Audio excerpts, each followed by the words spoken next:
Muy buenas a todos y bienvenidos un día más al podcast de ASPL, donde hablamos sobre entrenamiento, sobre redactación de lesiones, sobre rendimiento deportivo en general de manera un poquito distendida aquí entre colegas. Y hoy vamos a hablar sobre el riesgo lesional, pero antes de eso vamos a presentar al equipo. Debajo mía tenemos a Jaime, entrenador, a su lado a Borja, entrenador también, encima a Fran, fisioterapeuta, y yo soy fisio y entrenador. Como digo, hoy tocaremos el tema del riesgo lesional y vamos a tocar temas como si se puede prevenir realmente la carga, o sea, las lesiones de alguna manera. Vamos a tocar temas como test teóricamente predictores de riesgo lesional, como el FMS, el ratio carga aguda crónica.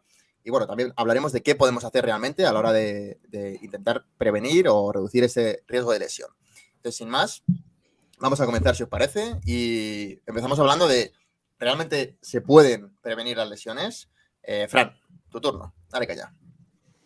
Vale, esto se lleva hablando bastante tiempo y quizá el término prevención de lesiones no sea el más acertado, el más correcto. Básicamente porque tú para prevenir algo tienes que ser capaz de predecirlo. Y a día de hoy no tenemos forma fiable de predecir si realmente se va a generar una lesión en un deportista. Me explico, esto lo iremos desarrollando después, pero sí que es cierto que muchas veces intentamos predecir el riesgo lesional en base a una variable determinada. Normalmente en un estudio pues, se valora, yo que sé, por ejemplo, el grado de valgo de rodilla durante un salto vertical,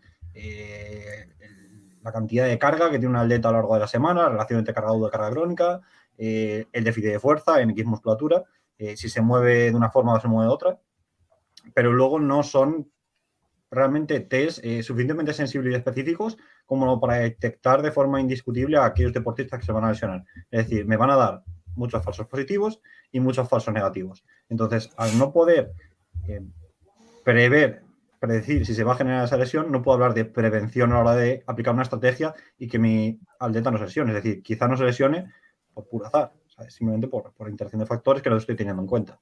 Entonces, quizá hablar de prevención de lesiones no sea lo más acertado y tendríamos que hablar de una reducción, una posible reducción de la incidencia lesional.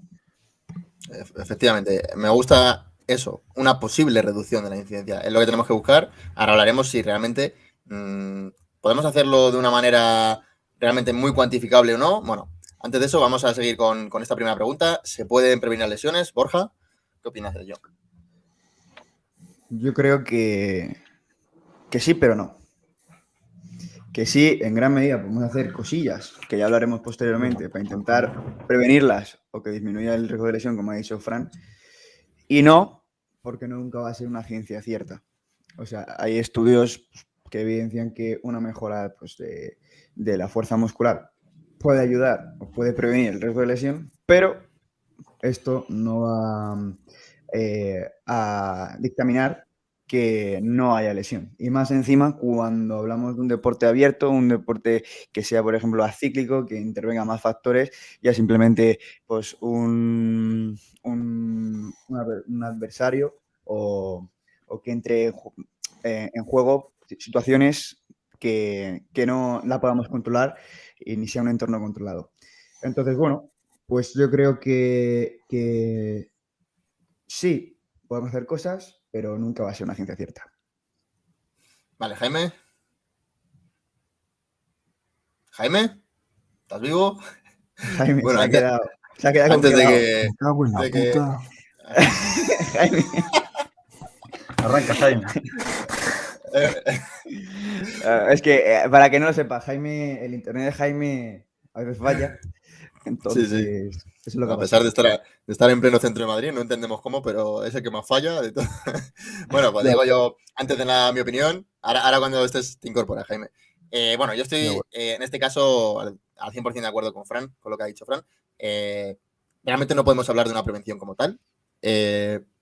Podríamos hablar en este caso de una posible reducción de riesgo de lesión y aún así hay que tener en cuenta que hay tantísimos factores que influyen en una lesión que es bastante osado hablar de que realmente se pueda reducir de una manera muy notable y de una manera muy cuantificable las lesiones. Por supuesto se puede, por supuesto que hay cosas que podemos hacer para intentar reducir esta probabilidad de lesión, pero el término prevenir, el término prevención de lesiones me parece demasiado realmente que no se ajusta a la realidad.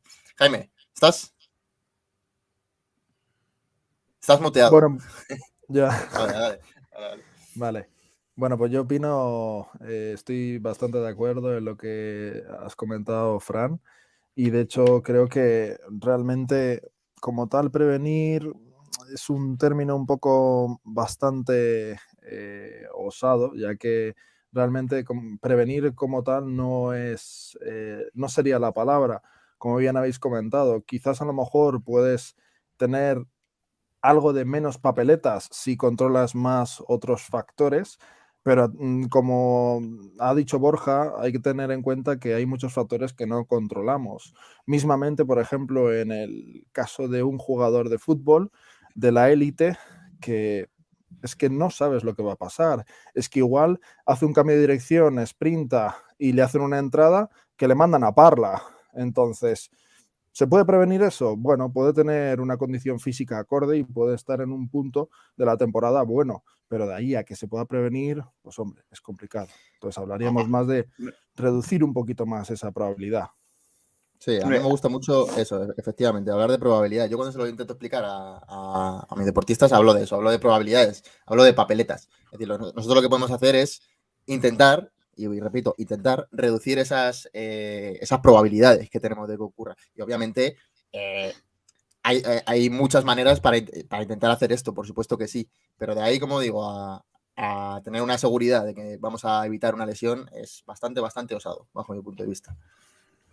Sí, a ver, realmente luego se podría poner alguien tiquismiquis y decir, se puede prevenir, sí, se puede prevenir.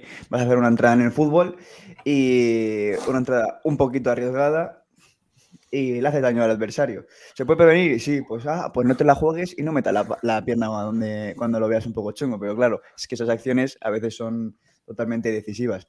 Entonces, prevenir, sí, no te la juegues. Pero claro, es que el no te la juegues, al fin y al cabo, a veces pues no sirve, sobre todo en un contexto competitivo. Entonces, vamos, que de manera complicada se va a poder prevenir una lesión desde mi punto de vista. Bueno, díselo si no al primera línea que está en una melee, mismamente, que igual le desplaza la vértebra. Exactamente, entonces puede prevenirse, sí, no te pongas en esos contextos, pero la competición es la competición. Bueno, lo que sí que creo que estaremos de acuerdo todos es que se pueden hacer cosas para intentar optimizar eso y por lo menos prepararnos de la mejor manera para intentar que ocurra lo menos posible dentro de las posibilidades que tengamos. Pasamos al punto 2, si queréis, que es, vamos a hablar de los test, los test que tradicionalmente han sido, entre comillas, para valorar ese riesgo lesional. Y vamos a empezar a hablar sobre el FMS. Así que, Fran, danos tu opinión sobre el FMS. Bueno, mi opinión, vosotros ya la conocéis. Son test que, bajo mi punto de vista, pueden tener cierta utilidad, pero no para lo que se han propuesto. Es decir, tú puedes valorar cómo se está moviendo un atleta en un gesto determinado, pero no dejas de estar valorando el cómo resuelve su sistema motor, su sistema nervioso, o sea, todo su organismo, una tarea en un contexto determinado con unas demandas determinadas, que nada tiene que ver con las demandas que se van a generar en la actividad deportiva. Es decir, yo, por ejemplo, puedo ver cómo resuelve el gesto de paso de valla y a partir de ahí hacerme mis pajas mentales de cómo se va a comportar durante el sprint, por ejemplo, cómo se va a comportar su cadera, todo su miembro inferior, cómo va a estabilizar a nivel central, pero es que nada tiene que ver, es decir, es como si me comparas, no, mira, yo es que valoro cómo hace la marcha, ¿vale? Cómo el atleta camina y ya sé lo que va a ocurrir durante la carrera, cuando sabemos que a nivel de motor, a nivel de patrón de sinergias musculares, el propio patrón motor, hay un cambio de fase, ¿vale? Del gesto de marcha al gesto de carrera. Entonces, el sistema motor se organiza de una forma totalmente diferente.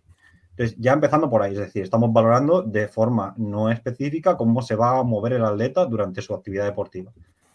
Pero es que luego, encima, mayores, a nivel científico, cuando se ha valorado estos test, prácticamente nunca han dado unos buenos valores para predecir el riesgo de lesión. Entonces, ¿puedo utilizarlos para obtener algunos datos? Sí, pero están lejos de ser representativos de lo que se realiza en la actividad física y están lejos de ser una herramienta predictiva del riesgo lesional. Con lo cual encima no nos conviene utilizarlas para decir al atleta, oye, mira, es que esto se mueve mal, esto lo haces mal, esto lo tienes poco estable, es que tienes que tener cuidado porque, claro, esto te puede predisponer a lesionarte. Ahí lo único que estamos generando es un nocebo en base a información que realmente no corresponde y que se ha demostrado que no es así. Entonces, bajo mi punto de vista, pues bueno, a nivel deportivo, a nivel de alto rendimiento, no tienen tanta utilidad. Totalmente, Borja. Yo creo que depende. Porque, por ejemplo, son una serie de. Bueno, FMS, pues, no sé, ¿la has explicado, Fran? ¿No la has ido a explicar?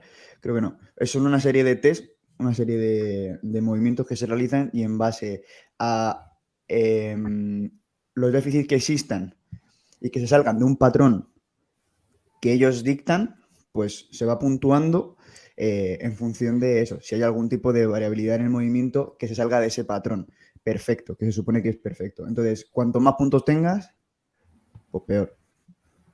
Entonces, lo que dice Frank, en el contexto deportivo, muchas veces la activación, los vectores, etcétera, no se van a asemejar a estos patrones de movimientos que el FMS propone. ¿Me parece una herramienta útil?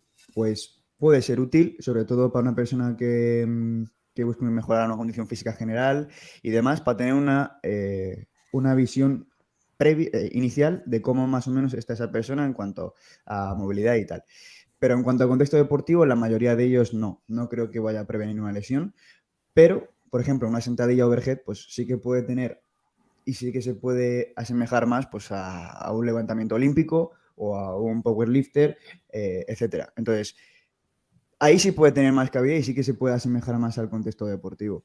Pero por lo general, lo que incluyan carreras, cambio de dirección, deceleraciones, aceleraciones y demás, no va a ser tan específico y tan... Vamos, que me ocurren a mí mejores herramientas para valorar y poder prevenir lesiones.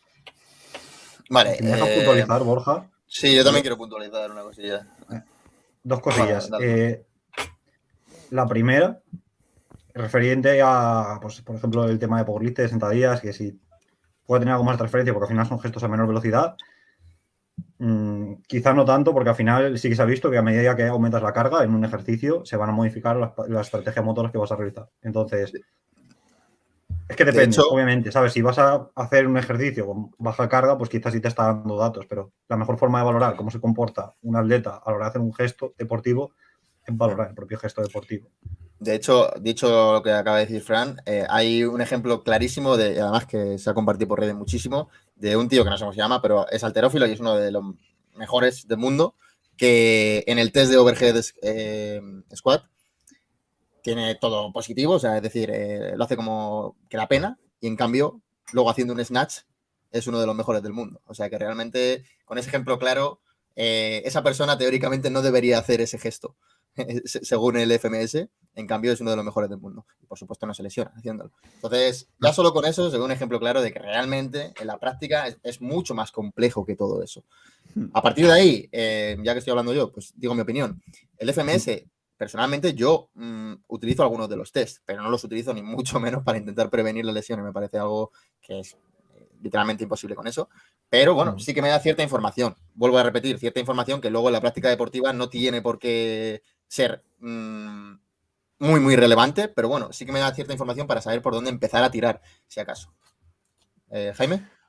Totalmente, yo opino lo mismo que tú, Álvaro, y de hecho, no tanto en el ámbito de la preparación física enfocada al deporte, pero sí en la preparación física enfocado a personas de a pie.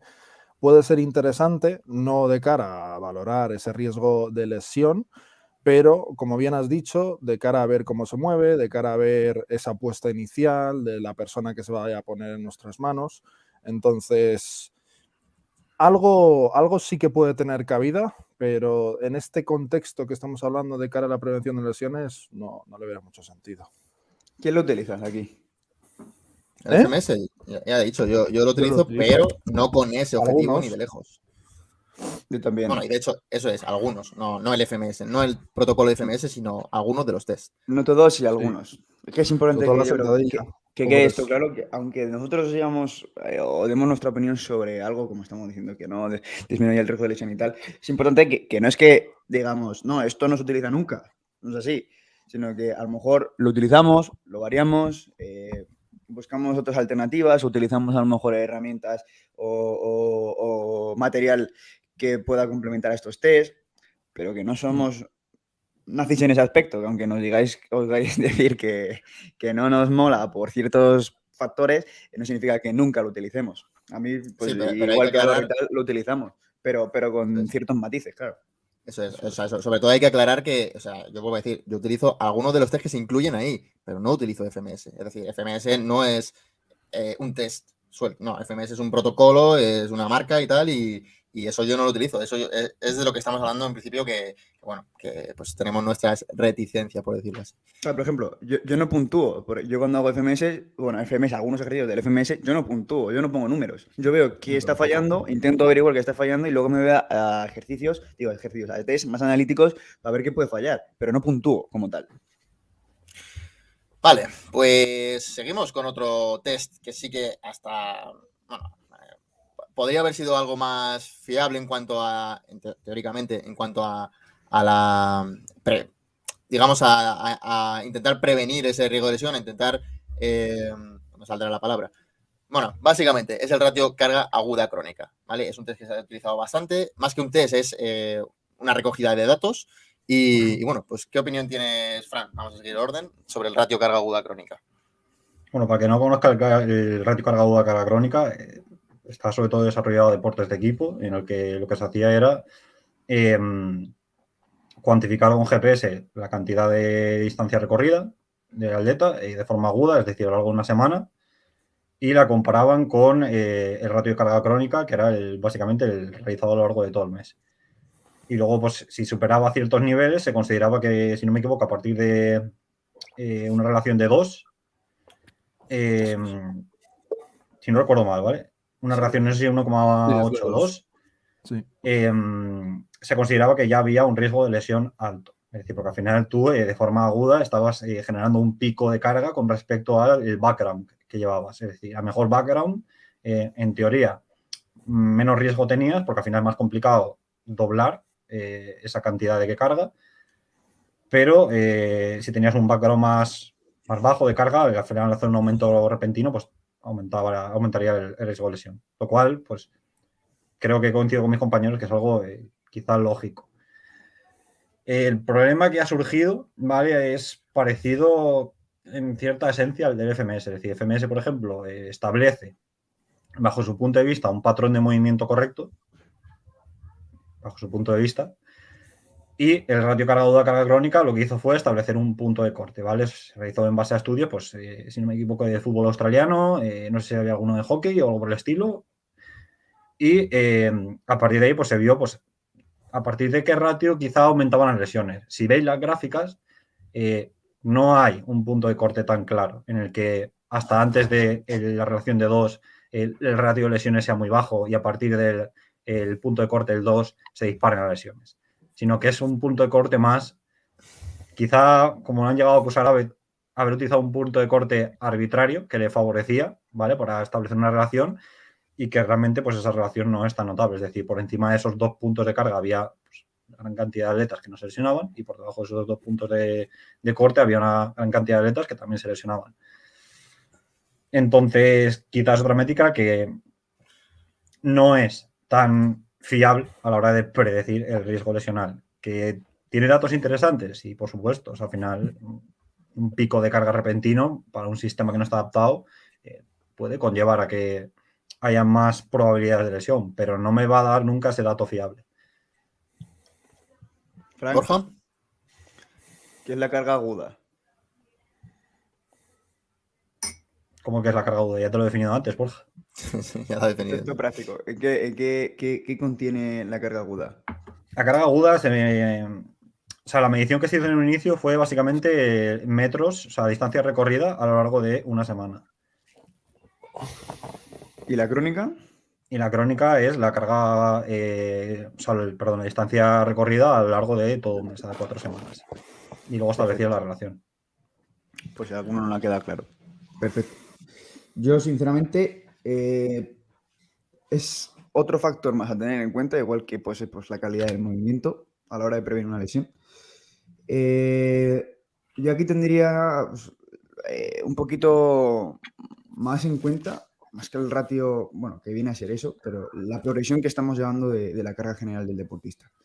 Entonces, al igual que se ha visto que una carga muy grande de una semana a otra, de un día a otro, pues puede llegar a producir que el atleta o el deportista no esté preparado para ese incremento de la carga tan repentino, pues creo que esto va un poquito igual.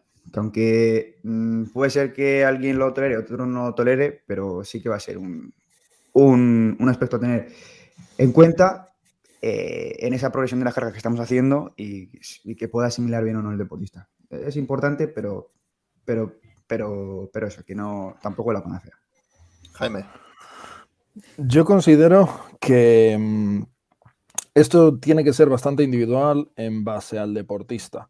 ¿Por qué? Porque es cierto que vamos a tener atletas y vamos a tener deportistas que van a ser muy tryhards, van a ser de tolerar bastante carga, y seguramente que también haya otros deportistas que a la mínima que toleren o que no lleguen a tolerar un mínimo, y evidentemente haya que adaptarlo. Entonces, como ha dicho Borja, es un factor más a tener en cuenta, pero ni mucho menos es algo que haya que tener 100% en cuenta, porque existen muchos otros factores también. Y como digo, pues realmente habría que ver cada contexto. Mira, yo por ejemplo aquí lo que tengo más en cuenta es en deportistas, en mi caso opositores más mayores, toleran menos ese cambio brusco de carga. Yo me he dado cuenta que cuanto más mayor eres, pues peor, desde mi punto de vista y de mi experiencia, peor vas a asimilar las cargas. Cambios Pero en las cargas. básicamente eso probablemente venga, Borja, porque las personas mayores probablemente la carga precisamente crónica con la que estén trabajando sea bastante menor. Entonces, el doblar esa carga precisamente, que ya hemos hablado que no tiene por qué ser es el punto de corte, pero es mucho más fácil, digamos, duplicarla, triplicarla si nos pasamos, que con una persona que tiene un background que está haciendo bastante ya deporte y tal, que realmente no vas a poder hacer un aumento de carga tan brusquísimo. Entonces, muy probable venga por ahí Eso es. también. Sí, sí. Depende también el nivel, porque una persona, por ejemplo, un corredor que está acostumbrado a correr maratones, obviamente ese va a tolerar, por ejemplo, mucho mejor el volumen. Le puedes meter, puedes variar imagínate a una persona que tolera correr 20, 30 kilómetros en un solo día. Si está entrenando 10, le metes 15 o le metes 20, incluso doblas y a lo mejor no le pasa absolutamente nada. Y a otra persona que tenga menos nivel y que está acostumbrado, pues eso, a correr 20 kilómetros, si le metes de 10 a 20, pues te la has cargado. Claro, eso por ejemplo, ahí está la limitación de utilizar solo el kilometraje como marcador de carga, porque al final tú con el kilometraje, ¿qué estás midiendo? Volumen, intensidad, la carga real. Estás midiendo más que nada el volumen. O sea, no es lo mismo que hacerte 10 kilómetros a un ritmo muy bajo que hacértelos a sprint.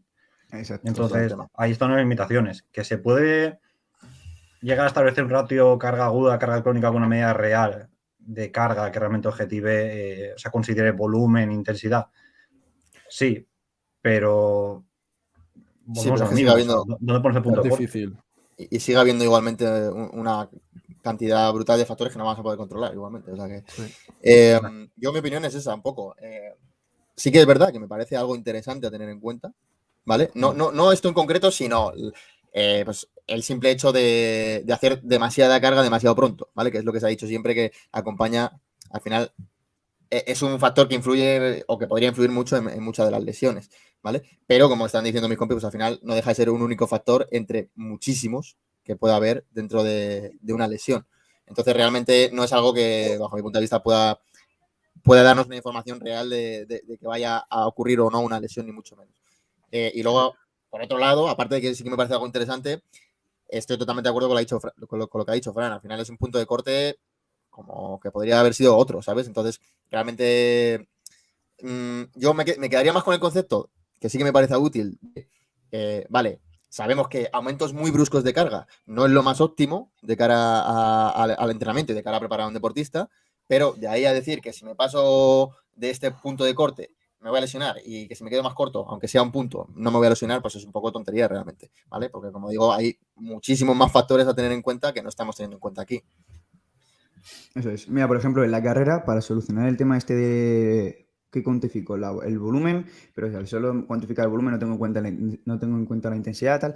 En carrera, a veces se utiliza el método ECOS, no sé si alguno lo conocéis, que lo que hace es intentar pues solucionar este problema, y lo que se hace pues es unas multiplicaciones y unas operaciones para incluir un factor de intensidad. No solamente se tiene en cuenta el volumen, sino también la intensidad de la carrera. Y es una operación en la cual pues, que ya veremos esto en el mentorship y demás, y lo que hace pues es conseguir cuantificar de una manera más objetiva, teniendo en cuenta tanto el volumen como la carga, como la intensidad, pues la carga del entrenamiento. Sí, y hay otra herramienta muy sencilla que es el RP de sesión. O sea, tú directamente puedes coger y decir, igual, mi sesión, mi percepción de esfuerzo de esta sesión, después de haber terminado la sesión y haber descansado más o menos media hora, ha sido de un 8/10. Vale, multiplicas eso por el tiempo de sesión, o sea, el volumen realmente de tiempo que hayas estado trabajando. Obviamente, si han sido intervalos, por ejemplo, pues tendrías que quitar el tiempo de descanso, y a partir de ahí pues sacas una métrica que es básicamente mi intensidad percibida por el volumen de trabajo que he hecho. Entonces, es otra forma, digamos, de andar por casa. Sí, efectivamente. Vale, entonces, dicho esto, vamos al cuarto punto. ¿Qué podemos hacer o qué podemos intentar hacer realmente para intentar reducir ese riesgo de lesión? ¿Fran? ¿Para seguir el orden? Vale, creo que... ¿Queréis que cambiemos el orden? Da igual, ¿no? No, está bien. Da igual, no hay problema. Dale caña. Creo que lo que tenemos que hacer es quitarnos un poco la medallita, ¿vale? Porque nos gusta mucho ponernos la medalla y decir, es que yo porque hago esto, mis atletas se lesionan menos. Y empezar a entender que estamos frente a un sistema complejo. Entonces, cuando trabajas con un sistema complejo, tienes que entender que hay cierta incertidumbre a la hora de realizar las cosas y a la hora de interpretar lo que va a ocurrir en él. Es decir, tú no puedes pretender saber qué va a ocurrir en cada momento, ¿vale? No puedes pretender saber que si el atleta va a entrenar en estas condiciones de descanso, con esta carga previa, alimentado de esta manera, con este patrón de movimiento, se va a lesionar, ¿vale? Porque probablemente muchas veces falles. Y cuando aciertes, obviamente, por sesgo de confirmación, pues vas a ver solo eso. Tenemos que entender también que al final, es un sistema complejo, no va a haber una linealidad entre las relaciones. Es decir, que yo meta más carga a mi atleta, le genere un pico de carga a mi atleta, no va a significar que se vaya a lesionar siempre. Que yo introduzca cool nórdico dentro de una temporada no significa que necesariamente en todos los atletas se va a traducir en una disminución del riesgo lesional en cuanto a rupturas de isquiosurales. Entonces, son cosas que tenemos que tener en cuenta y que luego encima va a haber factores que no conocemos, como ha comentado previamente Borja, que van a repercutir sobre el riesgo de lesión. Entonces, partiendo de esa base, partiendo de que yo nunca voy a tener garantías de lo que haga, nunca voy a estar seguro de que no haya ningún otro factor alterando mi capacidad predictiva, a partir de ahí lo que tengo que hacer es, uno, mejorar la condición física de ese atleta lo máximo posible, ¿vale? Para que eso está la preparación física, para que el atleta rinda y el atleta esté en las mejores condiciones para soportar el estrés al que va a ser sometido. Tener en cuenta el descanso, tener en cuenta el estrés psicológico que tiene el propio atleta, tener en cuenta molestias que pueden surgir a lo largo de la temporada, y luego, obviamente, pues lo que se ha visto, aunque tampoco pondría mano en el fuego por ello, es que atletas que realizan entrenamiento de fuerza a lo largo de temporada tienen una menor incidencia de lesiones. No pondría la mano en el fuego por ello, porque al final esto no es, ¿sabes? Introduzco trabajo de fuerza, reduzco el riesgo lesional, ¿sabes? Si A más B, entonces AB, ¿vale? Porque muchos atletas no va a ocurrir. Entonces, tener en cuenta que si hay un buen control de cargas, hay una buena preparación física de base, hay un buen descanso y hay un buen entrenamiento de fuerza de por medio, quizá podamos reducir el riesgo de lesión. En cuanto a calidad de movimiento, pues ahí tendremos que valorar, ¿vale? Porque sí que es verdad que si nos basamos en parámetros puramente anatómicos, o sea, biomecánicos, hay patrones de movimiento que pueden ser más estresantes para unos tejidos que para otros. Pero nosotros no sabemos el background de carga que tiene ese tejido y la capacidad de adaptación que ha tenido. Entonces, pues nos podemos encontrar con deportistas con variantes anatómicas que les condicionan a tener menos riesgo de lesión en cuanto al ligamento cruzado anterior. Y yo puedo estar pensando, no, es que por cómo se mueve va a tener un riesgo de lesión aumentado en el ligamento cruzado anterior. Borja. Sí. Bueno, ¿qué podemos hacer? Pues Lo que podemos hacer varias cosas. Pero mira, una de las que se me ocurren, cuando, imagínate, tenemos futbolistas, estamos entrenando a chavales, amateur, no profesionales, porque no se ha comprobado que en profesionales creo que funcione esto, ¿vale? Pero se realizó un programa de calentamiento con el objetivo de prever o disminuir el riesgo de lesión. Y se ha creado un programa de calentamiento para reducir las lesiones neuromusculares. Es un calentamiento, se llama FIFA 11 Plus, que intenta, pues eso, disminuir las lesiones en el entrenamiento o bien en el partido. ¿Se ha visto que tiene beneficios y demás? Pues sí, se ha visto que por lo general los deportistas se lesionan menos. Pero ahora bien, ¿es mejor eso que un calentamiento individualizado? Pues no tiene por qué. Pero bueno, es una herramienta, ¿no?, que nos han dado y que podemos utilizar y que parece que tiene beneficios. No obstante, yo no usaría eso como tal, intentaría individualizar lo máximo posible, pero cuando estamos en un contexto general, en un contexto colectivo que no tenemos tiempo para individualizar y demás, pues bueno, pues puede servir. No obstante, a ver, ¿vas a decir algo? Sí, no, le iba a decir a Jaime que dejara de respirar al micro. Pero bueno, dale, sigue. Me muteo. Pero no obstante, creo que eso, que es muy jodido el hecho de prevenir las lesiones. Más allá de eso, os cuento un caso práctico. Yo tuve una deportista, esta chica fue de alto rendimiento, vamos, que compitió con la selección española a nivel de tenis hace muchos años y la cogí yo, empezó a ser cliente mía porque tenía problemas de gemelos, llevaba años sin poder correr, sin poder jugar bien al tenis porque su sensación era de una inflamación del gemelo, como cuando tienes un músculo hiperpampeado, tienes ahí mucha sangre en el músculo y tienes incapacidad de producir fuerza. Llevaba con fisios, médicos, etcétera, y no daban con la solución y estuvieron utilizando 1000 terapias, pero todas pasivas, y valorando, pues me di cuenta que toda la cadena cinética posterior y el pie y demás, pues estaba pa' chope. Entonces, tras una valoración que no tiene nada que ver con FMS, para que os deis cuenta que no tal, pues empecé a meterle carga, empecé a trabajar el pie, empecé a trabajar toda la cadena posterior y demás, y estaba pues de puta madre. Y tenía un campeonato después, nada más empezar conmigo, me dijo que en 5 meses tenía un campeonato del mundo de veteranas para ir a jugar al tenis. Y yo dije, ni de coña llegas. Efectivamente, cuando conseguimos llegar, después de 2 años y tal, consiguió jugar al tenis, o sea, estaba súper contenta y ya... Esto de haberse dedicado al alto rendimiento, pues cuando tú te ves bien y llevas mucho tiempo sin jugar, pues tienes muchas ganas de reventar, de jugar bien, de dar tu máximo. A lo que iba, prevención de lesiones. ¿Hicimos? No, simplemente lo que hicimos fue mejorar su condición física, mejorar esa toda cadena posterior y ese gemelo y todo el tríceps sural que estuviese bien. Ahora bien, en 5 meses está tiempo a recuperar unas mecánicas y un músculo que lleva mal, bueno, varios músculos, durante más de 2 años. Obviamente no, ella se sentía bien y demás. Yo sabía que ella no estaba para jugar al 100%. Ella creía que sí, pero por ejemplo, aquí, prevención de lesiones. ¿Qué podíamos haber metido para prevenir lesiones? Que acto seguido se jodió y tuvo una micro rotura en el campeonato del tendón de Aquiles. Obviamente el músculo lo teníamos más acondicionado, pero el tendón tarda más el tejido a acondicionarse. Entonces, yo sabía que no estaba. ¿Podemos haber prevenido esa lesión? Sí, podíamos haber alargado más el entrenamiento, más el tiempo de recuperación y hubiésemos prevenido esa lesión. Pues puede ser que sí. Podemos haber trabajado también en diferentes planos, multidireccional. ¿Trabajamos? No. ¿Podríamos haberlo hecho? Sí. Entonces, ¿prevenir? ¿Se puede? Pues sí. Podemos intentarlo.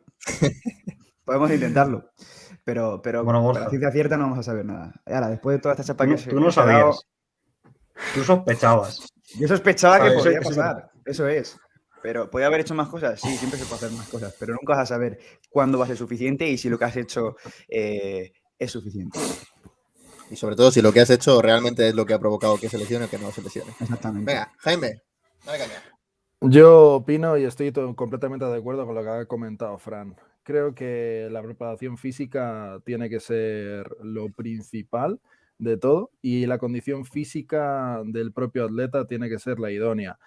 De ahí a que se pueda prevenir o no, pues ya es una lotería. Entonces, pero sí es cierto que, bueno, si tienes una preparación física acorde y te encuentras en un punto bueno, pues tienes menos papeletas.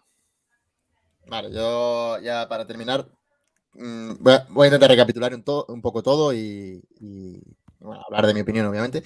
Lo primero es entender, como llevamos diciendo todo el rato, que esto es bastante más complejo. Somos sistemas complejos y, por tanto, hay una cantidad de variables que no podemos controlar, que decir que podamos hacer algo para prevenir las lesiones es bastante osado.